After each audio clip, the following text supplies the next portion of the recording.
आदिवासी सेंगेल अभियान का प्रेस विज्ञप्ति महेशपुर पाकुड़ जिला झारखंड 6 मार्च 2022। आज पाकुड़ जिला के महेशपुर एक प्रखंड के अंतर्गत आदिवासी कल्याण छात्रावास प्रांगण में सेंगेल जनसभा का आयोजन हुआ, जिसमें पूर्व सांसद एवं सेंगेल के राष्ट्रीय अध्यक्ष सालखन मुर्मू मुख्य अतिथि के रूप में शामिल हुए और उनके साथ केंद्रीय संयोजक सुमित्रा मुर्मू और बीमो मुर्मू थे।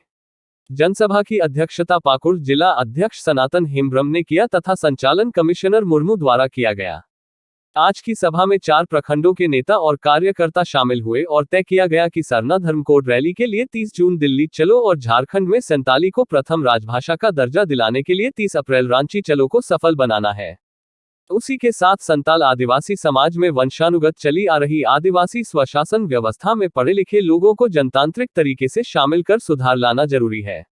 आज की सेंगेल सभा में सुशांति किस्कू, मदन मुर्मू, रविलाल किस्कू, बुद्धिनाथ टूडू, लखन बास्के, गनेल हेम्ब्रम, पीयूष हंसदा, सोतोन मुर्मू, रोशनी मुर्मू, प्रमिला किस्कू, प्रखंड अध्यक्ष संदीप मुर्मू आदि ने अपने विचार व्यक्त किए। धन्यवाद ज्ञापन सुशांति किस्कू ने दिया। सनातन हेम्ब्रम, सेंगेल जिला अध्यक्ष पाकुड़।